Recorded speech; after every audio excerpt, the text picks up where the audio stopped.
दोस्तों, तिब्बत को लेकर इस समय मामला काफी ज्यादा गरमाया हुआ है और चीन की बौखलाहट साफ तौर पर दिखाई दे रही है और इसके पीछे कारण है तिब्बत को भारत का सपोर्ट और दलाई लामा का एक ऐतिहासिक फैसला। किस तरह से भारत तिब्बत कार्ड खेल रहा है और दलाई लामा के द्वारा क्या कदम उठाया गया है जिससे चीन इतना ज्यादा बौखलाया हुआ है, इसके बारे में आगे बात करेंगे। इसके अलावा भारत के द्वारा लार्ज स्केल पर बॉयकॉट तुर्की ट्रेंड चलाया गया था, अब इसके रिजल्ट यानी नंबर सामने आए हैं, इसके बारे में भी इस वीडियो में बात करेंगे। दोनों खबर काफी इंटरेस्टिंग है, इसीलिए वीडियो को अंत तक जरूर देखिएगा। पहले बात करते हैं तिब्बत की। तिब्बत के सबसे बड़े आध्यात्मिक नेता दलाई लामा ने अपने उत्तराधिकारी को लेकर एक बड़ा ऐलान कर दिया है। ये फैसला उन्होंने 6 जुलाई को अपने 90वें जन्मदिन पर करने की योजना बनाई थी, लेकिन उन्होंने 4 दिन पहले ही ये जानकारी दे दी। इसका एक बड़ा कारण ये माना जा रहा है कि वह चीन को चौंकाना चाहते थे ताकि चीन उनके फैसले में कोई दखल ना दे सके।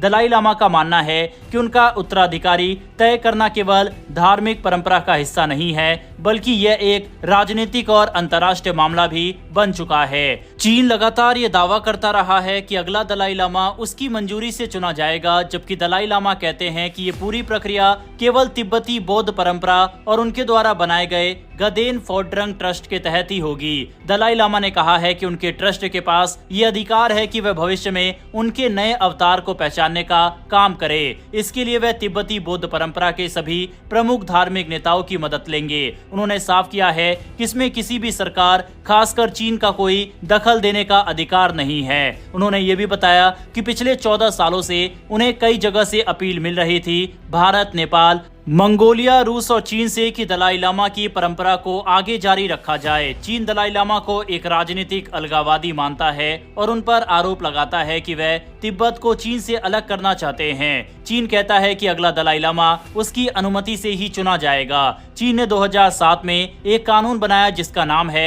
ऑर्डर नंबर 5, जिसके मुताबिक कोई भी बौद्ध अवतार तभी मान्य होगा जब उसे चीन सरकार मंजूरी दे। अगर कोई बौद्ध गुरु चीन से बाहर रहता है तो वह तुलकु यानी पुनर्जन्म के रूप में मान्य नहीं माना जाएगा। अमेरिका ने 2020 में एक कानून पास किया था, Tibet policy and support act. इसके तहत यह स्पष्ट कर दिया गया कि दलाई लामा का उत्तराधिकारी केवल तिब्बती बौद्ध परंपरा और समुदाय तय करेगा, न कि कोई सरकार। अगर चीन इसमें जबरदस्ती करता है तो अमेरिका उस पर प्रतिबंध लगा सकता है, जैसे संपत्ति जब्त करना और अमेरिका में एंट्री पर रोक। अमेरिका ने दुनिया के बाकी लोकतांत्रिक देशों से भी अपील की है कि वह चीन की इस रणनीति का विरोध करे। 2024 में अमेरिकी राष्ट्रपति जो बाइडेन ने भी रिजॉल्व तिब्बत एक्ट पर साइन कर दिया, जिससे अमेरिका की स्थिति और मजबूत हो गई। यूरोपीय यूनियन ने भी कहा कि चीन को दलाई लामा की परंपरा का सम्मान करना चाहिए। भारत ने कभी खुलकर ये नहीं कहा कि अगला दलाई लामा कौन और कहां से होगा, लेकिन भारत दलाई लामा को आदरणीय मेहमान मानता है और उन्हें भारत में शरण दी है।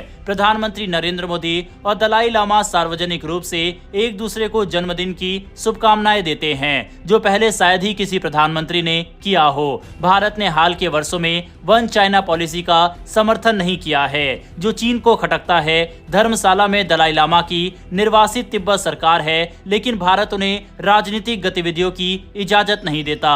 भारत और तिब्बत का रिश्ता सिर्फ राजनीतिक नहीं बल्कि धार्मिक और सांस्कृतिक भी है। तिब्बत में स्थित कैलाश पर्वत और मानसरोवर झील हिंदू धर्म के सबसे पवित्र तीर्थों में से आते हैं। तिब्बत से ही ब्रह्मपुत्र जैसी नदियां भारत में बहती है। इतिहास में भी ये माना गया है कि तिब्बती लोगों का रिश्ता भारत के मगध राज्य से है। कहा जाता है कि तिब्बत के पहले राजा न्यात्री एक भारतीय राजकुमार थे जो तिब्बत चले गए थे। चीन का दावा है कि चंगेज खान के मंगोल साम्राज्य के दौरान तिब्बत चीन का हिस्सा बन गया था, लेकिन अगर ऐसा है तो चीन खुद मंगोलिया का हिस्सा क्यों नहीं बनता। इतिहास ये भी बताता है कि 8वीं सदी में तिब्बत इतना ताकतवर था कि उसने चीन की राजधानी पर कब्जा कर लिया था और एक तिब्बती प्रतिनिधि को सिंहासन पर बैठा दिया गया था। 821वीं में चीन और तिब्बत के बीच एक संधि हुई थी जिसमें लिखा गया पूर्व में चीन और पश्चिम में तिब्बत दोनों अपनी अपनी सीमाओं में रहेंगे। दलाई लामा का भारत में रहना भारत की वैश्विक लोकतांत्रिक छवि को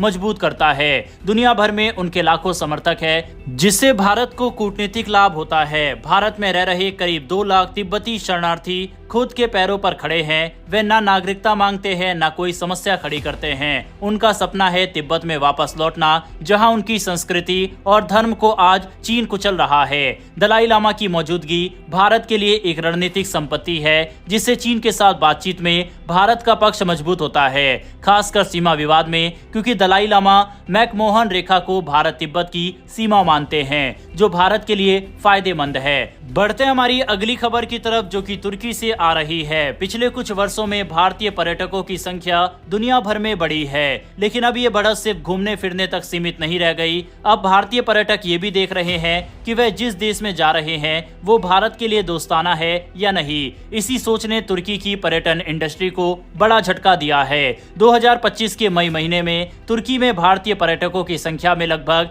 24% की गिरावट देखी गई। पिछले साल मई में जहां 41,544 भारतीय पर्यटक तुर्की घूमने गए थे, वहीं इस साल ये संख्या घटकर 31,000 रह गई। हालांकि जनवरी से अप्रैल 2025 के बीच भारतीय पर्यटकों की संख्या में ज्यादा गिरावट नहीं देखी गई थी, केवल 1.44%, लेकिन मई में गिरावट काफी तेज रही। और इसके पीछे कारण भारत का ऑपरेशन सिंदूर और तुर्की का पाकिस्तान को किया गया सपोर्ट है। भारत की कार्रवाई का तुर्की और अजरबैजान दोनों ने विरोध किया। इसका असर सीधे पर्यटन पर पड़ा। कई भारतीय ट्रैवल कंपनियों जैसे Pick Your Trail, Cox and Kings, Ease My Trip और गो होम स्टेज ने तुर्की और अजरबैजान के लिए बुकिंग्स पर रोक लगा दी। इतना ही नहीं, गोवा की एक कंपनी गोवा विलाज ने तो ये तक कह दिया कि अब वो तुर्की के नागरिकों को अपने होम स्टे में ठहरने नहीं देगी। ब्राइस्टन ट्रैवल नामक एजेंसी के डायरेक्टर संदीप अरोरा ने कहा कि मई जून में तुर्की के लिए बुकिंग्स में लगभग 50% की गिरावट दर्ज की गई। उन्होंने माना है कि इसमें सबसे बड़ा कारण हालिया भू राजनीतिक घटनाक्रम और सोशल मीडिया पर तुर्की का बहिष्कार करने की अपीलें रही है। वहीं ईज माई ट्रिप के सीईओ ने भी यही कहा है कि मई 2025 तक तुर्की के लिए बुकिंग्स में 50% से ज्यादा गिरावट देखी गई। उन्होंने कहा कि भारतीय पर्यटक अब उन देशों की यात्रा से परहेज कर रहे हैं जो भारत के प्रति विपरीत रुख अपनाते हैं, खासकर राष्ट्र संकट के समय। इसके चलते अब भारतीय पर्यटकों की रुचि ग्रीस, मिस्र, जॉर्जिया और वियतनाम जैसे देशों में बढ़ गई है, जिन्हें भारत के प्रति तटस्थ या मित्रवत माना जाता है। मेक माई ट्रिप की रिपोर्ट के मुताबिक भारत पाकिस्तान संघर्ष के बाद तुर्की और अजरबैजान के लिए बुकिंग्स में 60% की गिरावट आई और रद्दीकरण में 250% की बढ़ोतरी देखी गई। ये सिर्फ लोगों के रुख में नहीं बल्कि सरकारी स्तर पर भी देखा गया।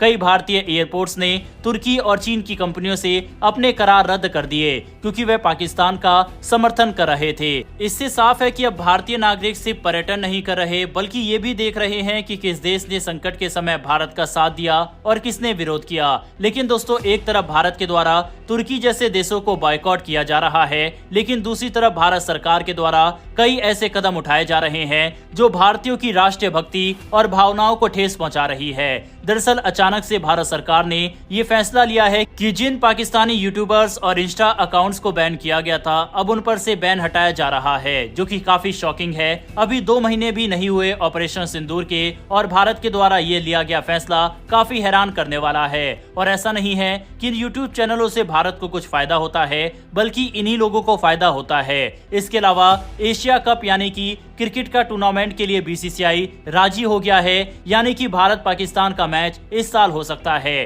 हालांकि ये खबर ऑफिशियल नहीं है, ये न्यूज पाकिस्तान से आ रही है, लेकिन जिस तरह से बैन हटाया गया, कोई हैरानी नहीं होगी कि बीसीसीआई खेलने के लिए भी राजी हो जाए। और अगर ऐसा होता है तो ये भी भारत सरकार का बहुत गलत फैसला होगा। फिलहाल इस वीडियो में इतना ही। अगर आपको ये इन्फॉर्मेशन और वीडियो पसंद आई हो तो वीडियो को लाइक करके हमारी आने वाली डेली ऐसी वीडियो के लिए नीचे दिए गए सब्सक्राइब बटन को प्रेस कर बेल आइकन को जरूर दबा लें। फिर मिलेंगे ऐसी एक नई वीडियो के साथ। धन्यवाद। जय हिंद, जय भारत।